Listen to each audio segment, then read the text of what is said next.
नमस्कार साथियों, स्वागत आप सभी का आपके अपने YouTube चैनल पर है। साथियों, जब से जेफरी एप्स्टीन वाली फाइल के अंदर है भारतीय केंद्रीय मंत्री यहाँ पर केंद्रीय मंत्री हरदीप पुरी का नाम आया है, तब से ही मामला बहुत ज़्यादा चर्चा में चलता हुआ आ रहा है। यहाँ पर विपक्ष ने आरोप लगाया है कि जब से जेफरी एप्स्टीन फाइल के अंदर यहाँ पर है हरदीप पुरी का नाम आया है, उनके ऊपर एक्शन क्यों नहीं लिया गया, उसके साथ साथ उनको बर्खास्त क्यों नहीं किया गया, विपक्ष ने आरोप लगाया है। उसके साथ साथ विपक्ष ने आरोप लगाया है यहाँ पर अनिल अंबानी के ऊपर भी, क्योंकि अनिल अंबानी की भी चर्चा जेफरी एप्स्टीन फाइल के अंदर चर्चा की गई थी, उनके चैट भी सामने आए थे। उन सभी चीज़ों के बारे में बात करेंगे, एक एक करके बात करेंगे। अगर यहाँ पर है उसके बाद यहाँ पर हरदीप पुरी का बयान भी आया है, बीजेपी ने भी बयान दिया है। उनके साथ साथ वहाँ पर विपक्ष इस समय हमलवार है, साथ ही प्रधानमंत्री मोदी जी के ऊपर हो, चाहे बीजेपी पार्टी के ऊपर हो, साथ ही केंद्रीय मंत्रियों के ऊपर हो। यहाँ पर इस समय राहुल गांधी बहुत ज्यादा चर्चा में आ रहे हैं। राहुल गांधी ने आरोप लगाया है कि यहाँ पर है अगर जेफरी एप्स्टीन फाइल के अंदर है एक ऐसी किसी खतरनाक फाइल के अंदर यहाँ पर है केंद्रीय मंत्री का नाम आया, तो उनको यहाँ पर बर्खास्त क्यों नहीं किया गया। अगर आप जेफरी एप्स्टीन के फाइल के बारे में नहीं जानते हैं तो हमने यहाँ पे पहले काफी वीडियो बनाए हैं, उन वीडियो को आप देख सकते हो। बात करते हैं आज के इस वीडियो के बारे में। तो यहाँ पर एप्स्टीन से 3 से 4 बार उनकी मुलाकात हुई थी, इन्होंने इस चीज को एक्सेप्ट भी किया है। केंद्रीय मंत्री हरदीप पुरी ने इस चीज को एक्सेप्ट किया है कि जेफरी एप्स्टीन के साथ यहाँ पर उनकी 3 से 4 बार मुलाकात भी हुई थी। उसके साथ यहाँ पर जो कांग्रेस है, जो विपक्षी पार्टी है, उन्होंने इसे भारतीय जनता पार्टी यानी कि केंद्र सरकार से 6 सवाल भी पूछे हैं। उन सवालों के बारे में भी बात करेंगे। साथ ही एक लंबे गतिरोध के बाद बुधवार को लोकसभा में बजट पर बोलते हुए विपक्ष के नेता राहुल गांधी ने अमेरिका और भारत की ट्रेड डील पर मोदी सरकार पर कई आरोप लगाए हैं। उसके साथ राहुल गांधी ने कहा कि प्रधानमंत्री नरेंद्र मोदी ने अमेरिका के सामने पूरी तरह से आत्मसमर्पण कर दिया। राहुल गांधी ने Jeffrey Epstein file, Anil Ambani, Adani से जुड़े मामलों पर बोले हैं। उन्होंने अनिल अंबानी और केंद्रीय मंत्री हरदीप पुरी पर भी आरोप लगाए हैं।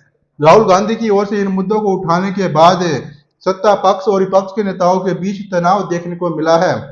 साथ ही हरदीप पुरी ने कहा कि एप्स्टीन से उनकी मुलाकात केवल कुछ मौकों पर, वह भी एक प्रतिनिधि मंडल के हिस्से के तौर पर हुई थी। उनके साथ सिर्फ एक ईमेल का आदान प्रदान हुआ था। उसके साथ साथ इन्होंने कहा कि संसदीय कार्य मंत्री किरण रिजिजू ने कहा है कि राहुल गांधी निराधार आरोप लगा रहे हैं। रिजिजू ने कहा कि राहुल गांधी के भाषण की गलत बातों को कार्रवाई से हटा दिया जाएगा। राहुल गांधी के इस भाषण से पहले विपक्ष इस बात का विरोध कर रहा था कि उनके नेता को पूर्व सेना प्रमुख जनरल एम नरवणे की अप्रकाशित स्मरण का उल्लेख करने के बाद बोलने नहीं दिया गया। पिछले सप्ताह ही लोकसभा में अपने भाषण के दौरान राहुल गांधी ने जनरल नरवणे की संस्करणों की किताब 4 स्टार्स ऑफ डेस्टिनी के अंश उद्धृत करने की कोशिश की थी। इसके बाद राजनीतिक विवाद खड़ा हो गया था, जिस वजह से यहाँ पर लोकसभा अध्यक्ष ओम बिरला ने कहा था कि अप्रकाशित अंश को कोट नहीं किया जा सकता। इसके बाद विपक्ष ने आरोप लगाया कि उनके नेता को बोलने नहीं दिया जा रहा। इस विवाद के बढ़ने के बाद विपक्षी नेताओं ने बताया कि उन्होंने ओम बिरला को हटाने के लिए अविश्वास प्रस्ताव लाने का नोटिस दिया है। इस विवाद के बाद बुधवार को जब लोकसभा की कार्रवाई शुरू हुई तो वहां पर बजट पर चर्चा के दौरान राहुल गांधी ने भारत अमेरिका ट्रेड डील का जिक्र किया और कहा कि प्रधानमंत्री ने अमेरिका के सामने आत्मसमर्पण कर दिया। उसके साथ साथ ही यहाँ पर बात करेंगे चर्चा के बारे में। उसके साथ साथ यहाँ पर इन्होंने एप्स्टीन फाइल का भी जिक्र किया, कहा कि केंद्रीय मंत्री हरदीप पुरी ने ही अनिल अंबानी का परिचय अमेरिकी निवेशक और यौन अपराधी जेफरी एप्स्टीन से करवाया था। साथ ही उन्होंने कहा कि एक बिजनेसमैन है अनिल अंबानी, मैं पूछना चाहता हूं कि वो जेल में क्यों नहीं है, क्योंकि उनका नाम जेफरी एप्स्टीन फाइल में है। मैं हरदीप पुरी से भी पूछना चाहूंगा जिन्होंने उन्हें एप्स्टीन से परिचय करवाया था। मैं जानता हूं कि किसने परिचय करवाया और हरदीप पुरी जानते हैं कि किसने उनका परिचय करवाया था। राहुल गांधी ने आरोप लगाया था। उसके बाद से ही हरदीप पुरी ने वहां पर प्रेस कॉन्फ्रेंस की। उन्होंने कहा था कि वो 3 से 4 बार एप्स्टीन से मुलाकात हुई थी, जो कि एक प्रतिनिधि मंडल के तौर पर हुई थी। उसके अलावा उनकी कोई भी इस चीजों के बारे में कोई भी चर्चा नहीं की गई। साथ ही जेफरी एप्स्टीन बहुत ही ज्यादा खतरनाक अपराधी था, जो कि छोटे छोटे बच्चे के साथ यौन शोषण भी उनके ऊपर आरोप लग रहे थे। साथ ही इसके अंदर चाहे बड़े बड़े दुनिया भर के बड़े बड़े हस्तियों के नाम भी आए हैं, चाहे डोनाल्ड ट्रंप हो, चाहे भारत के प्रधानमंत्री मोदी हो, चाहे हरदीप पुरी हो, चाहे अनिल अंबानी हो, चाहे एलन मस्क हो, चाहे जुकरबर्ग हो। दुनिया भर के सभी के भी बड़े बड़े नेताओं के नाम, साथ ही सेलिब्रिटी के नाम है इस फाइल के अंदर चर्चा में आए थे। वहीं सबसे बड़ा नाम भारत के अंदर नाम दिया गया अनिल अंबानी का। अनिल अंबानी की एक चैट भी वायरल हुई थी, साथ ही उसमें कहा गया था कि who do you suggest a tall Swedish blonde women to make it fun to visit, यानी कि एक स्वेडिश महिला के साथ आप टाइम बिता सकते हो। साथ ही उन्होंने कहा कि अरेंज डेट है, यानी कि अरेंज बहुत जल्दी इसकी व्यवस्था करो। ऐसा इनके ऊपर आरोप भी लगाया गया था कि उनकी चैट वायरल हुई थी। उसके बाद से ही यहाँ पर विपक्ष की पार्टियों ने केंद्र सरकार के ऊपर आरोप लगाना शुरू कर दिया कि जब से एपस्टीन फाइल के अंदर है अनिल अंबानी का नाम आया तो उनको जेल में क्यों नहीं डाला गया। उसके साथ साथ संसद में एपस्टीन फाइल और हरदीप पुरी को जोड़ करके दिए गए बयान के बाद हरदीप पुरी ने प्रेस कॉन्फ्रेंस में कहा कि आज उन्होंने, यानी कि राहुल गांधी ने सदन की कार्रवाई के दौरान एपस्टीन फाइल के संदर्भ में मेरा नाम लिया।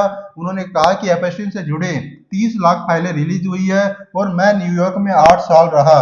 मैं वहां संयुक्त राष्ट्र में भारत का राजदूत बनकर के 2009 में पहुंचा था और 2017 में मैं मंत्री बना और 8 सालों में संभवतः 3 से 4 बार मीटिंग का संदर्भ है। उसके बाद हरदीप सिंह पुरी ने कहा कि पिछले साल नवंबर में एक कार्यक्रम के दौरान राहुल गांधी मेरे पास आए और कहा कि कुछ नाम दिलचस्प जगह पर आए हैं। उसके बाद मैंने युवा नेता राहुल गांधी को बताने का फैसला किया और मैंने कहा कि उन्हें एक नोट भेजूंगा। साथ ही उस नोट में मैंने लिखा कि संयुक्त राष्ट्र में भारतीय राजदूत के पद से रिटायर होने के कुछ महीनों बाद मुझे इंटरनेशनल पीस इंस्टीट्यूट यानी कि आईपीआई में आमंत्रित किया गया था। आईपीआई के अध्यक्ष ऑस्ट्रेलिया के पूर्व प्रधानमंत्री थे और उस कुख्यात व्यक्ति यानी कि एपस्टीन को जानते थे। मैं आईपीआई में महासचिव था। इस तरह से मेरा परिचय हुआ था। उन्होंने राहुल गांधी को बताया कि उनका परिचय एपस्टीन से कैसे हुआ था। उसके बाद ही उन्होंने प्रेस कॉन्फ्रेंस करी। प्रेस कॉन्फ्रेंस में बताया कि कैसे उनकी मीटिंग हुई थी, 3 से 4 बार उनकी मीटिंग हुई थी। साथ ही हरदीप पुरी का कहना था कि एपस्टीन से जुड़े मामलों में उनका कोई भी लेना देना नहीं है और जो भी मेल में बातचीत हुई है वो सार्वजनिक है। साथ ही हरदीप पुरी की प्रेस कॉन्फ्रेंस के बाद कांग्रेस ने फिर उन पर हमला बोला।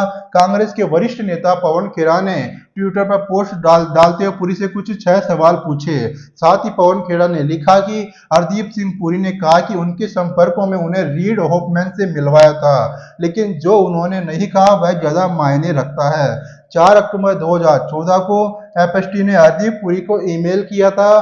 क्या रीड से मुलाकात हुई? हरदीप ने कुछ ही घंटों में जवाब दिया, मैं आज दोपहर एक मीटिंग के लिए सैन फ्रांसिस्को में हूँ। मेरे दोस्त, तुम तो चीजें करवा देते हो, कोई और सलाह भी आप दे सकते हो। यानी कि उनके जो ट्वीट हैं वायरल हुए थे। साथ ही उनकी जो चैट है एपस्टीन के साथ है वो भी ईमेल सार्वजनिक किए गए थे। उसके बाद यहाँ पर पवन खेड़ा ने जो कांग्रेस की पार्टी के है उन्होंने यहाँ पर बीजेपी से और साथ ही हरदीप सिंह पुरी से 6 सवाल पूछे हैं। साथ ही उन्होंने पूछा कि एपस्टीन को रीड के साथ हरदीप की मुलाकात के बारे में पहले ही कैसे पता चल गया। क्या एपस्टीन की वह कॉन्टेस्ट था जिसमें रीड होफमैन के साथ मुलाकात करवाई थी? हरदीप उनसे मुलाकात की जानकारी क्यों डिस्कस कर रहे थे? एपस्टीन को दोस्त कहकर क्यों संबोधित किया गया? एपस्टीन हरदीप के लिए क्या करवा रहा था? अगर उनका संबंध महज संयोग वैसे या फिर सतही था तो हरदीप एपस्टीन से सलाह क्यों मांग रहे थे? ये सभी के सभी सवाल यहाँ पर हरदीप सिंह पुरी से पूछे गए थे।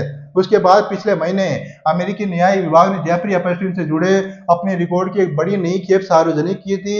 यह खुलासा उस कानून के तहत दोबारा शुरू किया जिसका मकसद यह साफ करना था कि सरकार को उसकी कम उम्र की लड़कियों की यौन शोषण और उसके अमीर और प्रभावशाली लोगों के साथ संबंधों के बारे में क्या क्या जानकारी थी। अमेरिका के उप अटॉर्नी जनरल टोड ब्लॉन्स ने बताया कि इस ताजा खुलासे में 30 लाख से अधिक पन्नों पर दस्तावेज जारी किए गए थे।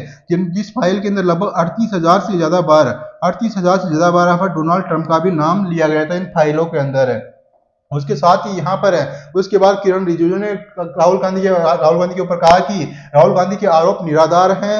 हरदीप पुरी पर लगाए गए आरोपों के बाद राहुल गांधी के भाषण को लेकर के बढ़ते विवाद के बीच केंद्रीय संसदीय कार्य मंत्री किरण रिजिजू ने बोले कि राहुल गांधी निराधार आरोप लगा रहे हैं उनके भाषण की गलत बातों को कार्रवाई से हटा दिया जाएगा।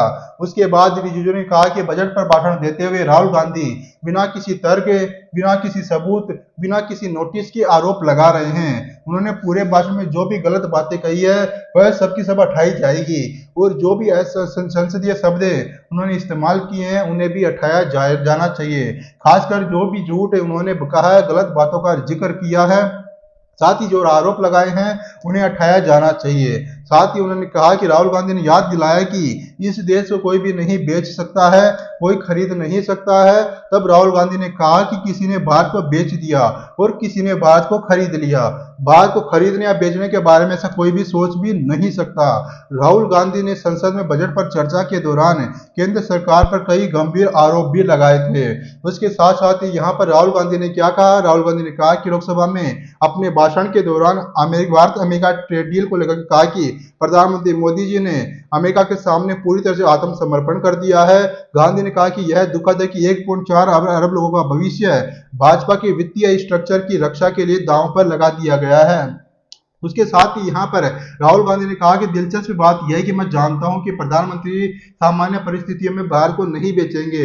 उन्होंने भारत को इसलिए बेचा क्योंकि वह उनका दम घोट रहे हैं। उन्होंने कहा कि जब आपका दम घुटता है तो आंखों में डर दिखाई देता है। आप इसे प्रधानमंत्री की आंखों में देख सकते हैं। ऐसा राहुल गांधी ने भारतीय प्रधानमंत्री नरेंद्र मोदी जी के लिए कहा था। राहुल गांधी जी ने आरोप लगाया, दावा किया है कि भारत ने टैरिफ के मामले में घुटने टेक दिए, अपना डेटा सौंप दिया और डिजिटल व्यापार नियम पर अपना नियंत्रण छोड़ दिया। साथ ही उन्होंने कहा कि भारत का डेटा का कोई भी लोकलाइजेशन नहीं है, अमेरिका को लगातार डेटा मिल रहा है, इससे हमारी कीमती संपत्ति उसे सौंप दी गई।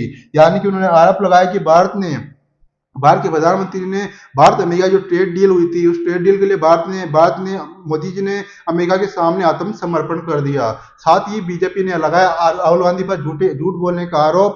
बीजेपी प्रवक्ता सुधांशु त्रिवेदी ने राहुल गांधी पर झूठ बोलने का आरोप लगाया। साथ ही उन्होंने कहा कि उन्होंने पहले जहरीला झूठ बोला और फिर विदेश उड़ जाओ, ऐसा इनके द्वारा कहा गया। त्रिवेदी ने कहा कि राहुल गांधी पर उग्रता के साथ झूठ बोल रहे हैं। उन्होंने विपक्ष पर संसद में सड़क छाप आचरण के आरोप भी लगाए हैं।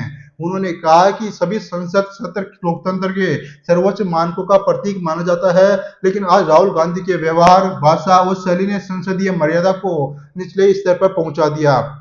उसके साथ साथ ही इन्होंने राहुल गांधी के बारे में बहुत सारी बातें कही। उन्होंने कहा कि राहुल गांधी को शायद यह भी ध्यान नहीं है कि वे किस पद पर हैं और क्या बोल रहे हैं। साथ ही त्रिवेदी ने कहा कि जनरल नरवणे की किताब को लेकर राहुल गांधी के बयान पर भी सवाल उठाए, जो कि किताब पब्लिश ही नहीं हुई है। उस किताब की वो किताब है राहुल गांधी जी के पास कहां से आ गई है। साथ ही ऐसा भी कहा जा रहा है कि इस समय बीजेपी केंद्र में जो पार्टी केंद्र सरकार है इस समय बैकफुट पर है और वो बहुत ज्यादा दबाव में है। राहुल गांधी के द्वारा आरोप भी लगाया गया था। साथ ही आपको क्या लगता है, क्या फिर बीजेपी सही है, केंद्र सरकार सही है या फिर राहुल गांधी सही है? आप अपनी जानकारी कमेंट बॉक्स में जरूर से जरूर बता दीजिएगा। यहाँ तक वीडियो देखने के लिए धन्यवाद।